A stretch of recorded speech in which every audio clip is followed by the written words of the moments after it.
Bismillahirrahmanirrahim.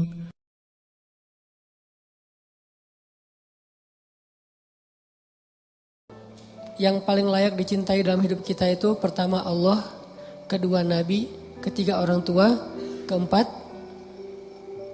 mantan. Nggak masuk lah. Keempat adalah pasangan dan keluarga kita, qurrata ayun. Kalau yang belum punya minimal 3 dulu lah. Allah, Nabi dan orang tua. Itu urutan, ini bukan acak, urutan. Jadi kayaknya nggak fair kalau kita cinta banget sama orang tua kita, apalagi cinta banget dengan itu. Tapi ke Allah Rasulnya tuh kayak nggak ada greget-gregetnya, biasa-biasa aja. Giliran nama dia disebutin, kita langsung kayak Giliran nama Allah disebutin biasa aja, nggak ada rasa wajilat qulubuhum. Nah ini kayak nggak fair menurut saya. Belajar deh, pelan-pelan dibangun itu. Takjub sama Allah, ingat betapa baiknya Allah sama kita. Takjub sama Nabi, ingat betapa baiknya Nabi sama kita.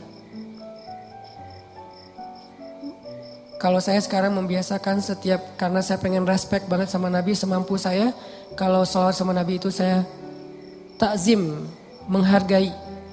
Misalnya Allahumma sholli ala sayyidina, takzim banget. Kenapa? Sosok yang memang layak ditakzimin. Gak usah kita, malaikat aja takzim sama Nabi. Apa takzim teh? Kayak hormat banget ya, respect banget. Malaikat aja respect banget sama Nabi Muhammad. Malaikat tuh sayang banget sama Nabi. Sampai Jibril tuh pas ngedampingin Nabi wafat, Nabi lagi sakaratul maut, Jibril buang muka. Nabi tanya, ya Jibril kamu benci ngeliat wajah saya? Enggak ya Rasul, saya enggak tega. Kayak seorang ayah yang anaknya lagi mau diinfus, bayinya lagi diinfus, lagi disuntik, kan gak tega banget kan ngelihatnya ya. Kayak gitulah Jibril kepada Rasulullah SAW. Gak tega Jibril mau ngelihat Nabi lagi diinfus, maksudnya lagi ditarik nyawanya. Apalagi Aisyah yang mangkuin Nabi, apalagi istri-istri Nabi yang lain yang ngelihat Nabi dalam keadaan susah.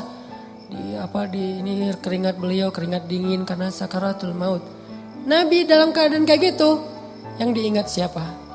Kita, ummati.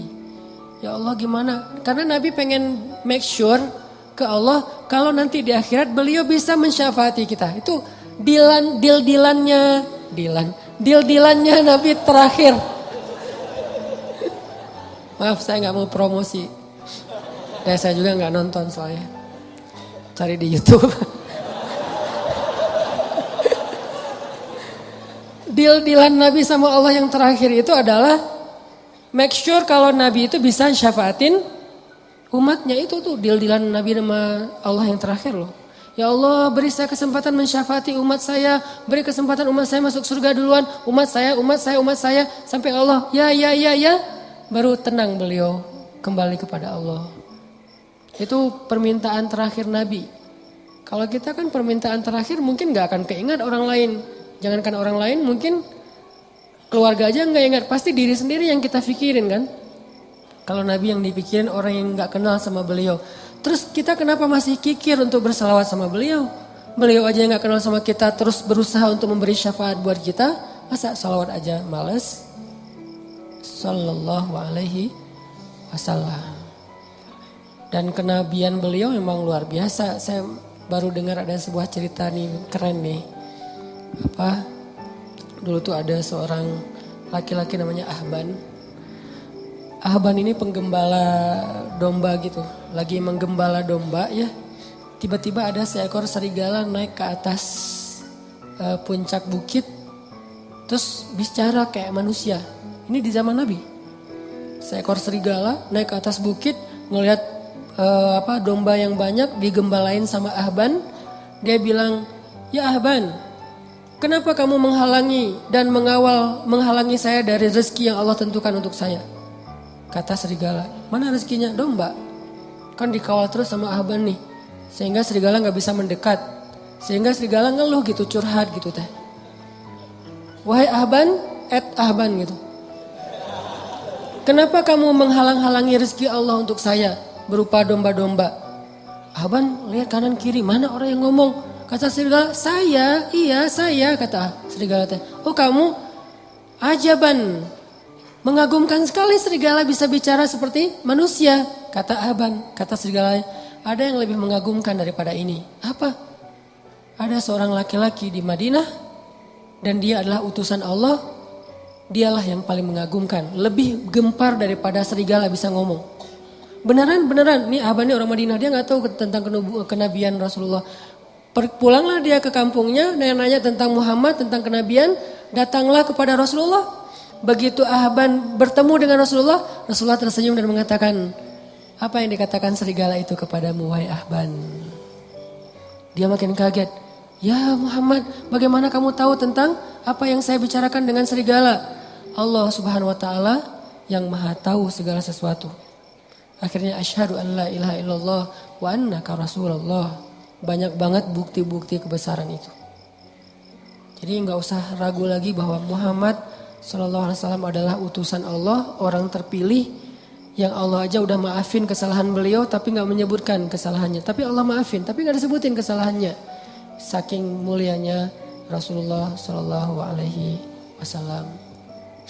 Jadi teman-teman yang dirahmati Allah, mudah-mudahan walaupun ini disebut prolog tapi ini juga bagian dari konten penting buat kita sadari. Syukuri nikmat berislam kita. Nikmat hidayah, taubat, hijrah kita. Nanti Allah akan tambahkan. Suasana keislaman itu adalah nikmat yang paling besar yang Allah berikan kepada hambanya. Ketika suatu negeri bisa berislam dengan nyaman, berarti negeri itu dapat nikmat yang paling besar yang pernah diberikan kepada manusia. Karena dikasih harta, belum tentu negeri itu nyaman. Buktinya beberapa negara maju yang kita lihat futuristik banget, angka bunuh dirinya tinggi. Bukan berarti gak penting ya, penting. Cuman itu doang gak cukup. Dikasih alam yang indah, kalau gak bisa dikelola malah jadi musibah. Tapi kalau dikasih keislaman dan hidayah, maka Allah SWT akan cukupkan yang lain-lain. Harta akan diberkahi, alam akan diberkahi, sosialnya akan diberkahi. Semua jadi berkah gara-gara keislaman. Tapi kalau Islam dicabut, keberkahan itu juga akan hilang. Walaupun kita punya materi-materi itu. Sama kayak keluarga. Kalau keluarganya soleh, Allah cukupkan rezekinya. Allah bahagiakan hatinya. Allah sehatkan tubuhnya. Allah nyamankan suasana keluarganya. Tapi kalau orang dikasih harta doang tapi gak dikasih kesolehan di dalam keluarga itu, justru harta penyebab kekacauan di dalam keluarga itu. Syukuri nikmat berislam. Yang kedua, cintai Rasulullah Sallallahu Alaihi Wasallam. Semoga kelak di akhirat kita bisa benar-benar menatap wajah Nabi. Oh ini yang namanya Rasulullah Muhammad. Pantesan kok seluruh dunia itu kagum kepada beliau. Tajdid, perbaharui. Kalau saya memperbaharuinya kadang-kadang selain dengan baca sirah, baca hadis. Karena iman kita kan lemah ya. Harus di-charge itu bukan mingguan, bulanan, harian kayaknya. Kalau sahabat mingguan cukup, kita harian. Karena cepat banget dropnya. Kayak handphone udah rusak. Baru dicas udah ngedrop. Tadi siang baru dicas. Jam 2 siang, jam 1 dicas, jam 2 udah tinggal 5%. Nih handphone hati kita ini lagi ngedrop. Cas lagi. Salah satunya saya kadang-kadang ngecasnya lewat kayak nasyid-nasyid lagu-lagu tentang keistimewaan Nabi. Kayak Nabi itu tersenyum. Tadi sore pas lagi jalan ke sini di mobil dengerin tabassum atau tabassam. Nabi itu suka senyum. Kenapa kamu kok kerung? Bahasa liriknya teh. Nabi aja suka senyum. Mah kenapa tuh? Coba duduk wae gitu ya. Oh ya udah, saya lagi di mobil. Tadinya gini. Nabi aja tersenyum. Itu mendoktrin loh. Ke bawah loh. Makanya lagu itu penting juga ya. Jadi buat seniman-seniman, para musisi nih. Saya support sebetulnya dengan bakat seni, musisi atau apa. Selama itu didedikasikan buat hal-hal yang keren. Terus Nabi, laukana bainana, Nabi seandainya Nabi ada di tengah-tengah kita. Itu benar-benar haru loh.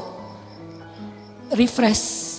Kayak kita nge-refresh semangat dengan mantan lewat lagu-lagu melo kan ya.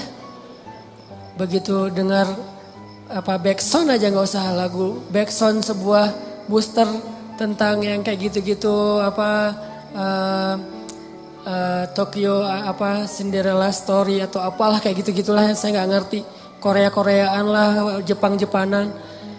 kok jadi kayak ingat lagi yang dulu, terus tiba-tiba yang tadi kayak perasaan tadi asik-asik aja, tiba-tiba pas dengar lagu itu jadi kayak keinget lagi dia yang menyakiti hati kita 20 tahun yang lalu gitu. Masih diingat aja. Kenapa kok bisa ke refresh? Lagu kan? Dengerin deh lagu-lagu tentang Nabi biar kita jadi selawat-selawat tentang Nabi biar kita gak nge-refresh hati. Gak tahu teman-teman ya, kalau saya jujur pribadi ini, kalau dengar lagu-lagu tertentu tuh bisa kayak apa gitu. Apalagi lagunya, sebutlah misalnya lagu Cinta Kita Berakhir di Januari gitu-gitu kan. Itu kan, sama lagi Januarinya. Gak usah ketawa. Kan itu kayak kena banget, sama banget ya kisahnya sama saya, suka ke bawah-bawah gitu. Belum lagi nanti lagu-lagu yang, pokoknya lagu-lagu mellow tuh bisa bikin refresh semangat rasa kita. Kenapa enggak lagu tentang Nabi Muhammad SAW? Selain pastinya, sirah, hadis, sholawat, udah pastilah itu mah. Karena gimana-gimana juga kita butuh entertain, manusiawi. Dan Allah menciptakan itu untuk kita nikmati. Oke, kita bahas tentang empati. Buat saya, menurut saya nih, dalam bergaul kita terapin 2 standar sikap. Sikap kita ke orang sama sikap orang ke kita. Gimana cara kita merespon itu? Gimana cara kita bersikap ke orang lain? Gimana cara kita ngerespon sikap orang lain kepada kita? Itu 2 standar yang berbeda, jangan disamain dan jangan dibalik. Kalau sikap kita ke orang, maka sikap yang paling baik kita tunjukkan itu adalah sikap empati. Dalam bahasa Arab itu disebut dengan ra'fah. Apa itu ra'fah? Pengertian. Ra'fah itu jaga perasaan. Ra'fah itu gak pengen ngerepotin. Ra'fah itu gak pengen nyakitin. Ra'fah itu gak pengen nyinggung. Ra'fah itu gak pengen ngebebanin. Mungkin salah satunya empati. Itu sikap kita ke orang lain. Ini yang diajarkan Nabi SAW kepada kita. Tapi kalau orang ke kita, sikap kita adalah syarhus sadar. Apa syarhus sadar? Lapang dada, legowo kalau kata orang Jawa. Syarhus sadar. Alam nasyrah laka sadrak. Kalau kita ke orang, ra'fah, jaga perasaan dia. Kalau orang ke kita, lapang dada. Jangan dibalik. Kalau kita ke orang, berharap dia lapang dada. Kalau dia ke kita, berharap dia empati. Ini egois nih. Ya ra'fah dong, jangan. Kalau orang ke kita, jangan minta dia supaya ra'fah. Tapi minta supaya kita bisa berlapang dada terhadap kekurangan dia. Kan enak nih. Tapi giliran kita ke dia, kita ra'fah. Tapi kalau dibalik, giliran orang ke kita, harusnya dia ra'fah sama saya Ustadz. Tapi dia tuh gak pengertian banget. Ini kebalik. Terus giliran kita ke orang lain, ya dia harusnya kan berlapang dada. Kan saya manusia biasa, dibalik lagi. Sikap ini yang selama ini ketuker. Jadilah banyak chaos. Kita dengan pasangan, kita dengan teman kos-kosan, dengan teman kuliah, dengan dosen, dengan murid, dengan orang tua bahkan. Orang tua meminta anaknya supaya ra'fah kepada dia dan dia berharap anaknya juga lapang dada terhadap dirinya. Ini nih, anak juga kayak gitu ke orang tua, gak bisa. Makanya empati itu saya berharap gak bisa utuh kalau kita hanya bahas empati. Takutnya nanti kita berharap orang lain yang empati ke kita. Gak gitu, kita yang empati ke orang lain. Makanya ada hadis kita ke orang, ada hadis orang ke kita. Kayak yang dulu saya bilang, hadis tentang doa orang yang terzalimi itu diijabah kan ya? Itu buat siapa? Itu bukan hadis buat, wahai orang-orang yang sedang terzalimi. Terutama yang baru aja diputusin dengan bahasa-bahasa yang gak enak. Bukan untuk mereka, untuk yang mutusin. Lo yang menzalimi, doa orang yang terzalimi itu diijabah loh, hati-hati gitu. Jadi jangan dibalik angle-nya, sehingga kita gak menjadi orang yang hanya menuntut hak. Kalau semua orang menuntut hak, kayak misalnya pemerintah, rakyat itu harusnya taat kepada pemerintah. Rakyat juga, pemerintah harusnya adil kepada rakyat. Kan semuanya menuntut hak. Kenapa gak dibalik? Pemerintah ngomongnya, maaf ya rakyat saya belum adil kepada kalian. Rakyat juga, maaf ya kita belum terlalu taat sama suka demo aja, suka marah-marah misalnya. Kan gitu kan harusnya dua-duanya saling memberi kewajiban, memberi hak bukan menuntut hak. Apalagi kalau udah berpasangan nanti tuh. Istri ngumpulin hadis-hadis suami, suami ngumpulin hadis-hadis istri. Gak beres-beres nih urusan ini. Pah, kata Nabi juga, kata istrinya. Perlakukanlah istri kalian dengan lemah lembut. Tuh, kata Nabi, Pah. Mah, kata Nabi juga, kalau saya boleh menyuruh manusia sujud kepada manusia, saya suruh tuh istri sujud kepada suami. Mama pernah gak sujud sama papa? Capek. Insya Allah nanti kita lanjutkan setelah sholat isya ya. Bismillahirrahmanirrahim. Teman-teman yang dirahmati Allah. Jadi sikap kita itu ada dua dalam bergaul, dalam bersosial, kalau bahasa dakwah dalam bermuamalah. Pertama, sikap kita ke orang lain adalah ra'fah. Kalau ditanya dalil mah sebetulnya ada. Dan jelas banget di Al-Quran Allah menyebutkan pertama kalau di dalam surat Al-Qalam itu wa innaka la'ala khuluqin. Nabi Muhammad itu adalah teladan paling ideal dalam masalah muamalah. Akhlak paling ideal udah. Tinggal kita contohin aja gimana Nabi ke orang lain, gimana Nabi dari orang lain ke beliau.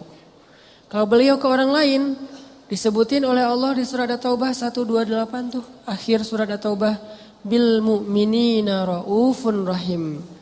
Nabi Muhammad itu kepada orang yang beriman ra'ufun. Ra'uf itu dari kata ra'fah. Ra'ufun dari kata ra'fah. Apa arti ra'fah? Jaga perasaan orang banget. Empati banget. Pengertian banget. Itu kalau beliau ke orang lain. Saking pengertiannya Nabi ke orang lain. Sampai-sampai Nabi itu sering jadi kayak ngeberatin diri sendiri. Jadi kayak korban gitu demi menjaga perasaan orang. Kalau ada sahabat bikin salah, Nabi gak akan langsung negur beliau di depan umum. Negur orang itu di depan umum. Kan ini berarti kita dalam kehidupan sosmed kita kan, kalau misalnya ada postingan yang kayak gimana menurut kita keliru, jangan di komen negurnya, di DM. Tapi DM-nya gak dibaca Ustadz, japri. Gak di-read juga Ustadz, doa aja. Mudah-mudahan Allah kasih dia digerakkan untuk membaca. Kalau enggak lewat siapa gitu, teman dekat. Pokoknya jangan di depan umum deh. Itu kalaupun masukan kita benar. Jangan-jangan udah ramai di depan umum ternyata salah pula. Ini kan berarti kita kayak agak-agak konyol gitu kan ya. Kenapa? Karena kita gak jaga perasaan orang lain. Jangan sampai kita terbiasa, walaupun sosmed itu kan terbuka ya, siapa aja bisa ya. Tapi tetap muslim, ada etikanya. Jangan sampai kita terbiasa dengan sosmed yang terbuka, akhirnya bebas, mau ngucapin apa aja. Sampai kata-kata yang gak pantas juga keluar. Kayak tadi saya baru nge-delete beberapa komen dari postingan saya yang kemarin kan, yang masalah daya kolot.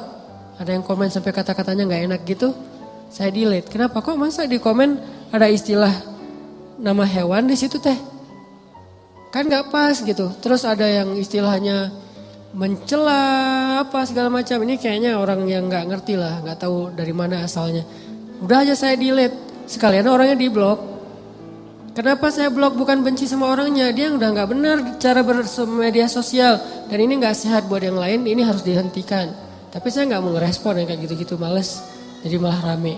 Nah ini namanya empati. Jaga perasaan, pengertian sama apa orang lain rasain. Tempatkan diri kita, kalau saya diginiin nyaman gak ya? Nah kayak gitu. Ra'fah. Bil mu'minina ra'ufun rahim. Sangat menjaga perasaan. Jangankan perasaan manusia, Nabi perasaan hewan aja dijaga loh. Perasaan hewan, ya.